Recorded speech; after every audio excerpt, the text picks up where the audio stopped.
Nous allons procéder maintenant à la correction des exercices. Exercice 1. On considère la fonction f définie sur l'intervalle -5, 2 dont l'image d'un nombre x est donnée par la relation f de x égale 1 tiers de x au cube plus 3 demi de x carré moins 3 demi. On a un plan avec un repère, on note CF la courbe représentative de la fonction f et on nous demande à l'aide de la calculatrice de rentrer un tableau de valeurs. Donc, on allume la calculatrice, on appuie sur la touche f de x et là on va rentrer la fonction. Donc on appuie sur annuler pour effacer ce qu'il y avait. Là on va rentrer cette fonction là, donc 1 tiers. J'appuie sur le trait de fraction pour avoir une fraction, je mets 1 en haut et 3 en bas, 1 tiers. Ensuite, x au cube, j'appuie sur la touche x qui est à côté de la touche verte. X, pour avoir du cube, j'appuie sur le petit chapeau pour faire une puissance, donc puissance 3 pour avoir du cube. Ensuite, j'appuie sur la flèche à droite pour sortir de la puissance. Donc on a écrit 1 tiers de x au cube, plus encore une fraction, 3 demi. Je vais à droite pour sortir de la fraction de x au carré, donc j'appuie sur la touche x et ici je peux directement avoir un carré, moins encore une fraction, 3 demi. Et je fais entrer. Voilà, donc j'ai rentré ma fonction entière et on nous demande de remplir un tableau de valeurs, donc je vais décider où est-ce que je commence. Donc j'appuie sur la touche def table qui est en bleu. Donc pour ça, j'appuie sur la touche seconde et puis sur la touche fenêtre. On nous demande le début de la table, je veux le remplir à partir de -5, donc j'écris -5 avec le petit moins entre parenthèses. -5, entrée, et le delta table, c'est pour dire le pas. On veut quel pas? Là, on voit qu'entre -5, -4,5, -4, -3,5, il y a un pas de 0,5, donc on met 0,5. On fait entrer, ça y est, on a rentré les configurations de la table, et ensuite on veut regarder cette table, c'est cette touche-là, donc on appuie sur seconde graphe. Et là, on a les valeurs. Donc par exemple, pour -5, on a -5,667. On nous demande par contre après d'arrondir au dixième, donc ça va nous donner -5,7. Pour -4,5, je lis à côté, ça fait -1,5. Et on continue, on remplit le tableau en entier en arrondissant au dixième.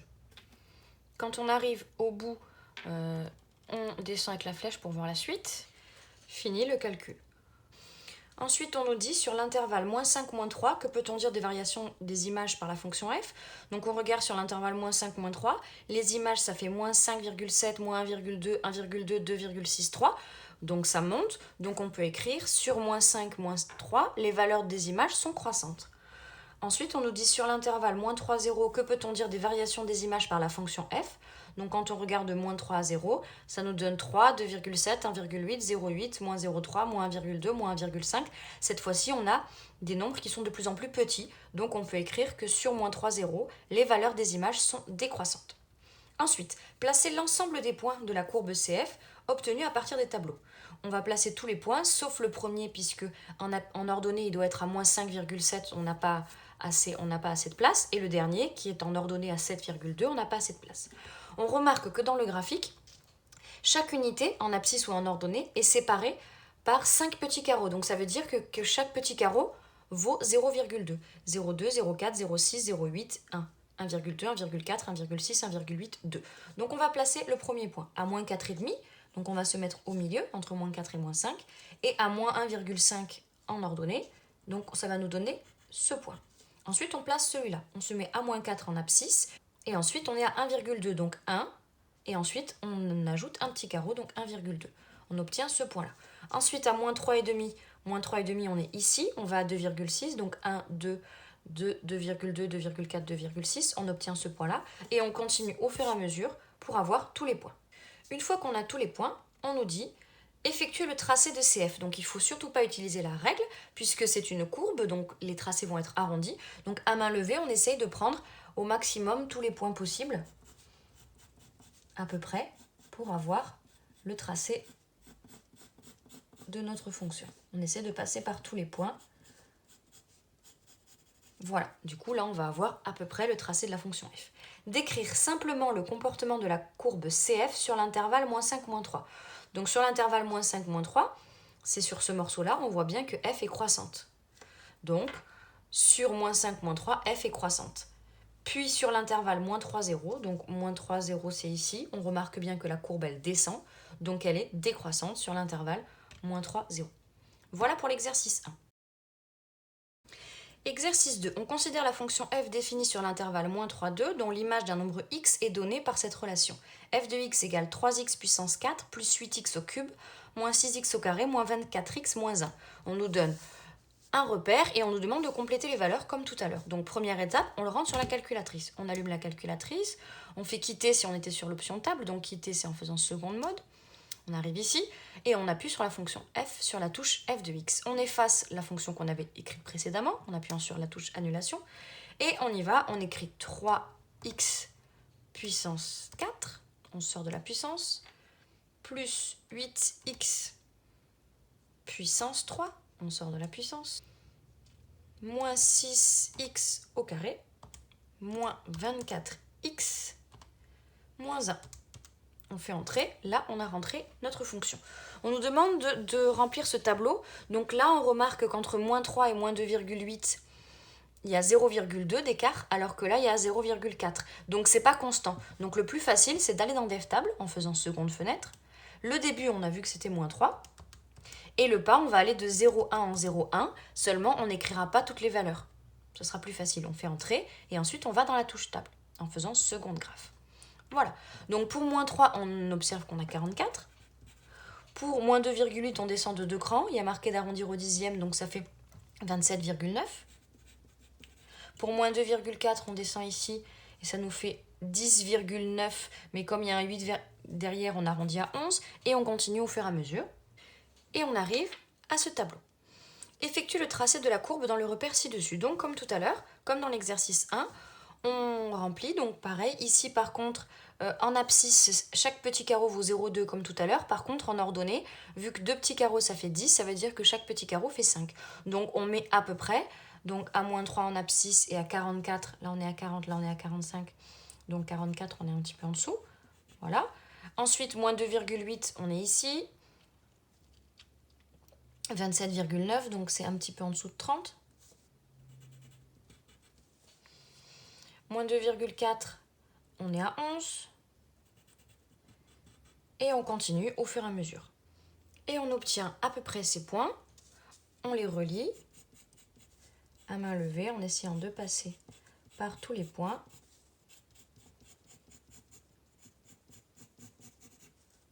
Et on obtient à peu près cette allure-là. Parmi les tableaux de variation ci-dessous, lequel représente le mieux cette courbe?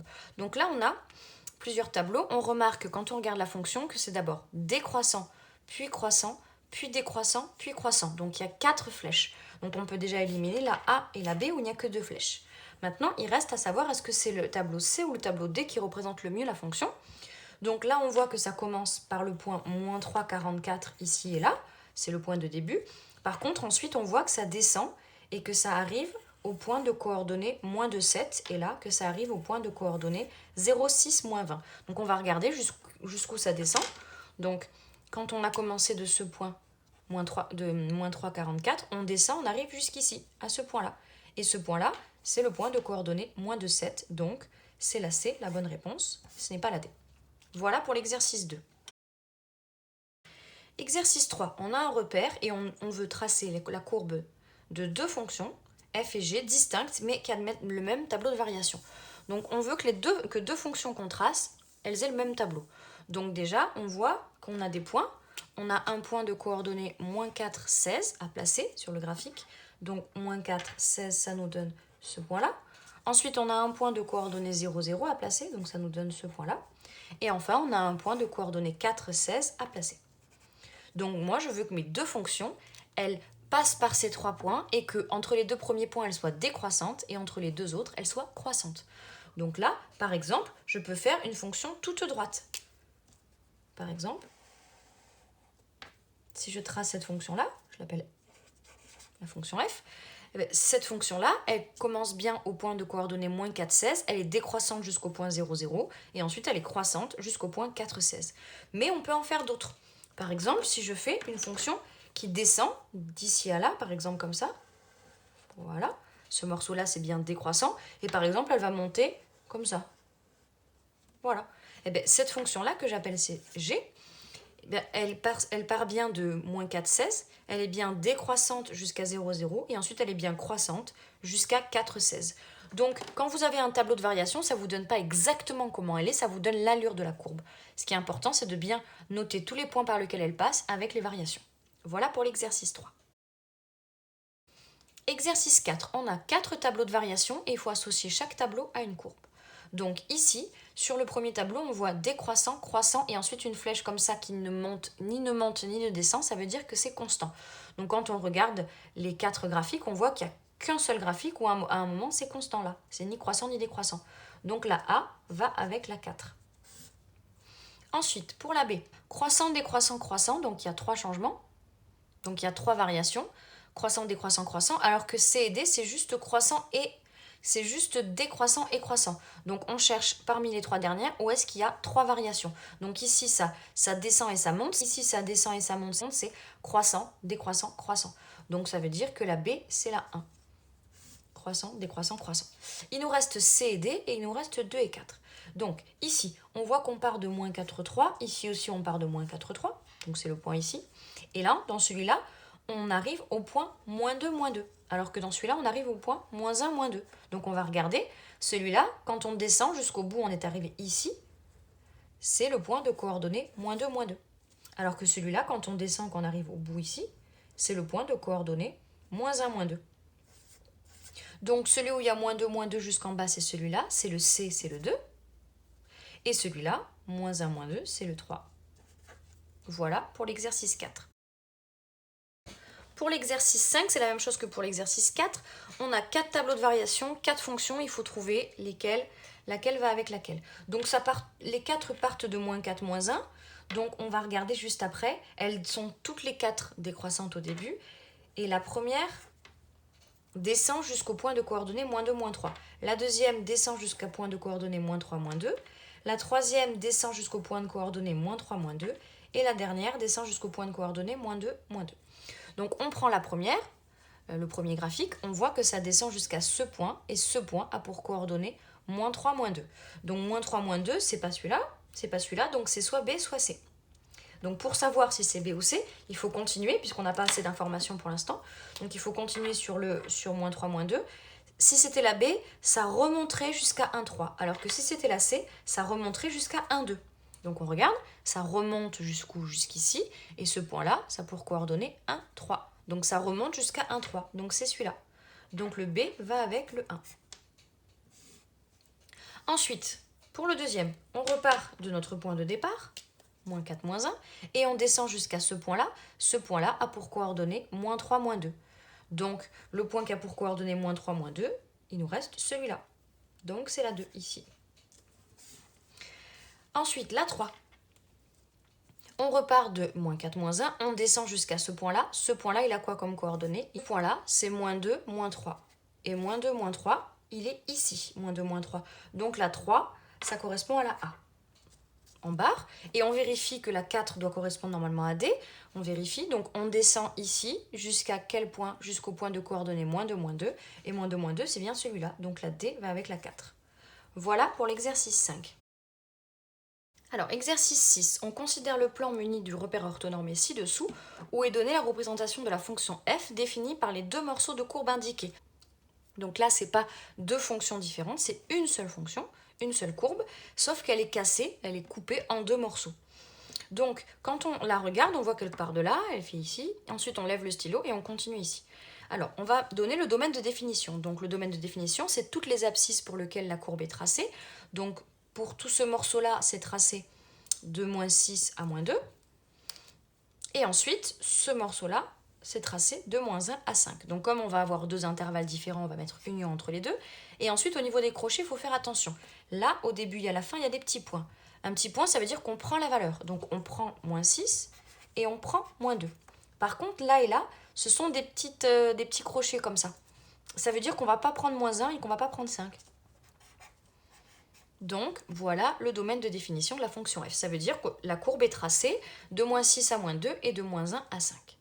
Ensuite, on nous demande les antécédents du nombre 3. Donc, comme on l'a pris dans un chapitre précédent, on se met à 3 en ordonnée, on trace une droite parallèle à l'axe des abscisses et on regarde combien de fois notre courbe coupe notre droite. On remarque qu'elle coupe 2 fois notre droite à moins 6 et à moins 2.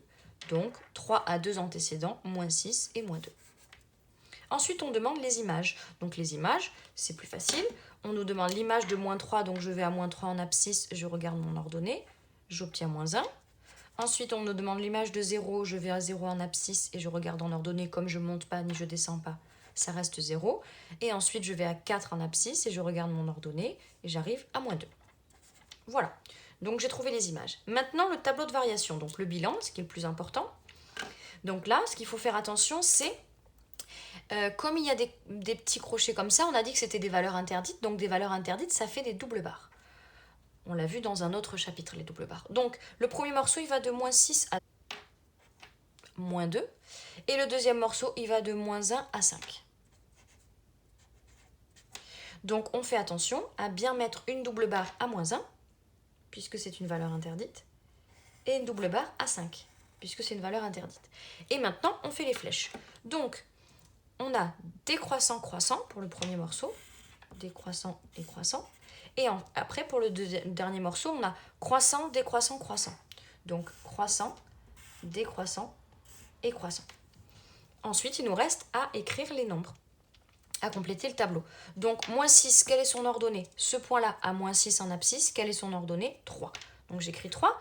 Ensuite, on descend jusqu'à ce point-là. Quelles sont ses coordonnées à ce point? -4 en abscisse et -2 en ordonnée. Donc, -4 en abscisse et -2 en ordonnée. Et ensuite, je remonte jusqu'à ce point-là, qui a -2 en abscisse et 3 en ordonnée. -2 en abscisse et 3 en ordonnée.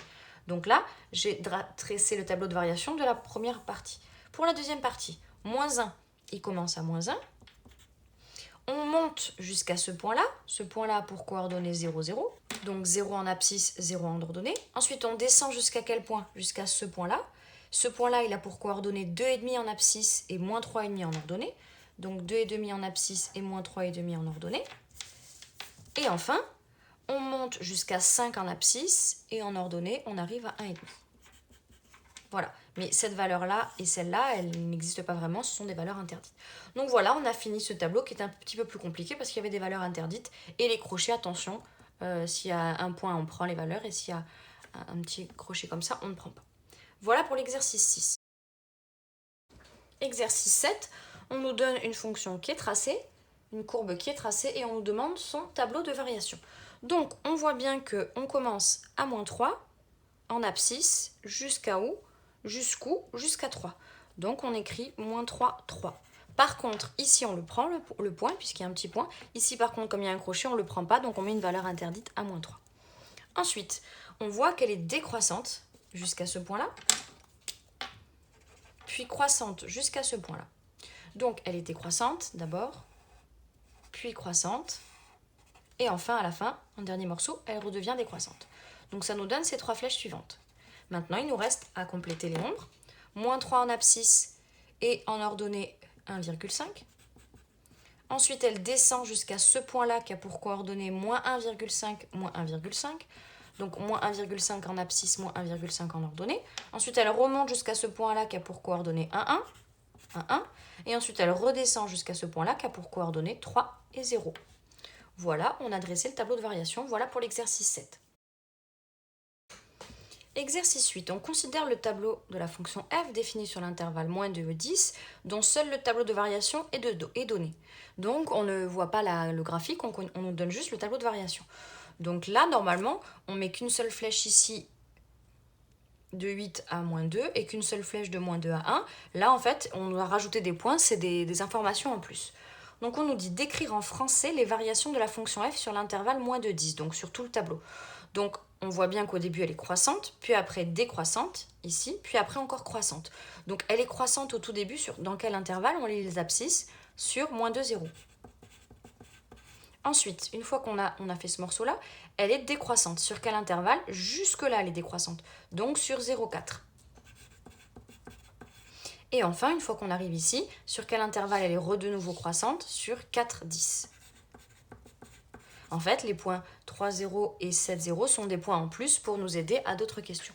Mais normalement, vous n'avez pas besoin de les marquer dans un tableau de variation. Donc, voilà pour la première question. Ensuite, on nous dit encadrer l'image du nombre 1 par la fonction f. Donc ça, vous allez l'utiliser souvent l'année prochaine. Donc on cherche l'image du nombre 1. Donc d'abord, il faut trouver 1 en abscisse pour faire son image ensuite. Donc 1, est-ce qu'il est entre -2 et 0? Non. 1, il est entre 0 et 3. Oui. Donc du coup, 1, il est entre 0 et 3. Ça veut dire que je vais regarder uniquement ce morceau. Donc si j'ai 1 ici, je mets des petits pointillés et là, je vais avoir f de 1. Puisque ici, j'ai l'abscisse, ici, j'ai l'ordonnée. Donc, si j'ai 1 ici, ici, je vais avoir f de 1. Et quand je regarde ma deuxième ligne, je vois que f de 1, il est là-dedans. Et il est entre 8 et 0, sauf qu'on ne dit pas entre 8 et 0, on dit entre 0 et 8. Donc, l'image de 1 est entre 0 et 8. Comme j'ai un nombre là-dedans entre 0 et 3, son image va être entre 0 et 8. Pareil pour B. Encadrer l'image du nombre 6. Donc, je cherche 6 sur les abscisses. 6, il n'est pas entre 3 et 4. 6, il est entre 4 et 7. Donc, 6, il est quelque part par là. Donc, 6, il est entre 4 et 7. Et donc, son image va être dans l'autre ligne. F de 6 va être là-dedans. Donc, on voit qu'elle va être entre moins 2 et 0. Et là, on est dans le bon sens, on est dans le bon ordre. Donc, on va être entre moins 2 et 0. Donc, en fait, on ne sait pas ce qu'elle vaut, l'image de 6, mais on sait qu'elle est entre moins 2 et 0. On a encadré l'image. Encadrer, c'est trouver plus petit et trouver plus grand.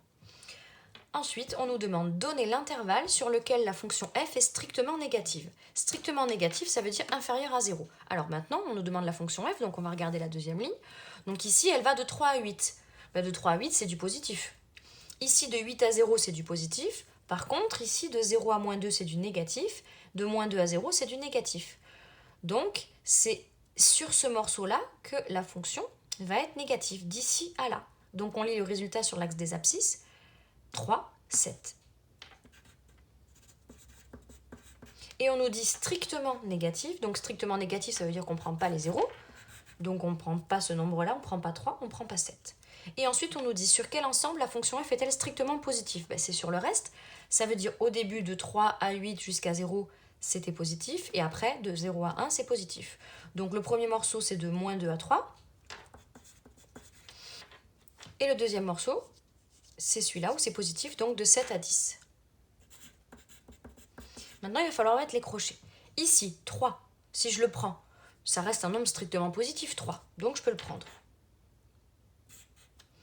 Ici, 8, ça reste... Ensuite, j'arrive jusqu'ici. Ici, 0, c'est pas un nombre strictement positif, donc je ne le prends pas. Crochet ouvert. Ensuite, j'arrive ici. Ce nombre-là, c'est pareil, je ne peux pas le prendre parce que je veux strictement positif, donc je ne prends pas 7. Par contre, quand j'arrive ici, ce nombre-là, c'est 1, donc c'est bien plus grand que 0, donc je prends 10. Donc là, c'est le petit, il faut faire attention avec les crochets. On ne prend pas les zéros, c'est tout. Donc les deux zéros, c'est celui-là, c'est ces deux-là. Ça correspond à 3 et 7. Voilà pour l'exercice 8.